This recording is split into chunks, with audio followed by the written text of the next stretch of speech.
Literally 75% of breast cancer and colon cancer deaths could be prevented if we had somewhere between 40 and 60 nanograms per milliliter of a vitamin D blood serum level in our bodies.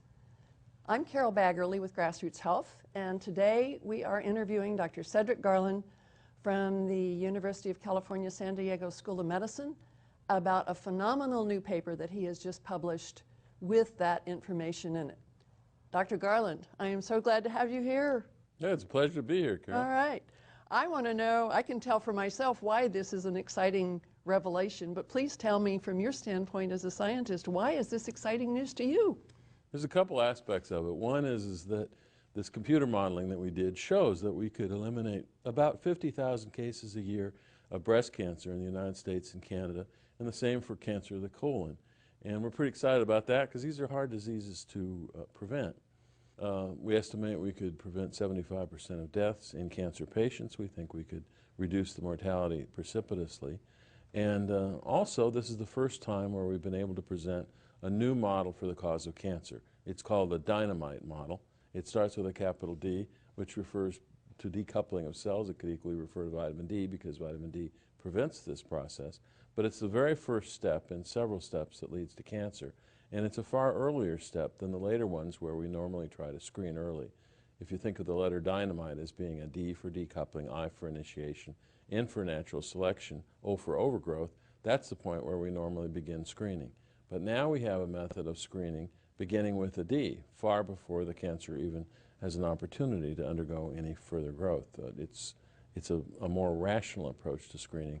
We'll detect cancers earlier, we'll head them off, and we won't be dealing with more or less untreatable cancers, which is what we must face now most of the time. And the implications for our current way of doing things? Well, it would revolutionize screening because we no longer will have to wait until a tumor has formed in order to detect it. But we can intervene early with the vitamin D test that allows people to determine the level of vitamin D in their blood. It's a metabolite called 25 vitamin D. It needs to be in a particular range, 40 to 60 nanograms per ml. And if it's in that range, we will achieve the benefits that I just mentioned, the reduction by 50,000 cases each in breast and colon cancer, 75% reduction overall in mortality from those diseases.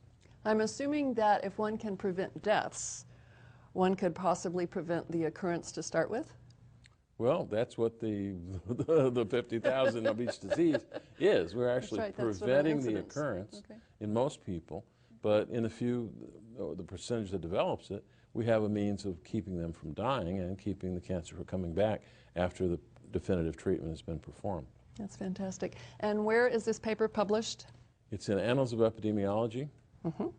And the published date is? It's April 14th. Fantastic. And what should individuals do? I mean, people that have listened to this, what should they do? Partner up with the doctor and order a test for vitamin D.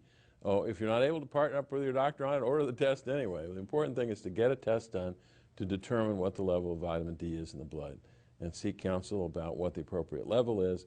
A consensus of experts in the field, scientists and physicians, has recently released a call to action specifying 40 to 60 nanograms per ml of serum 25-hydroxyvitamin D. So that's a reasonable target until you have the program fully worked out. That should be then the basis for selecting a dose of vitamin D or getting out in the sun a moderate amount to the extent that one gets into that effective range for the prevention of these cancers. Thank you so much. My pleasure. Thank you all very much for tuning in to watch this and to hear about this phenomenal new find about being able to reduce the mortality of a breast and a colon cancer by 75% and the incidence.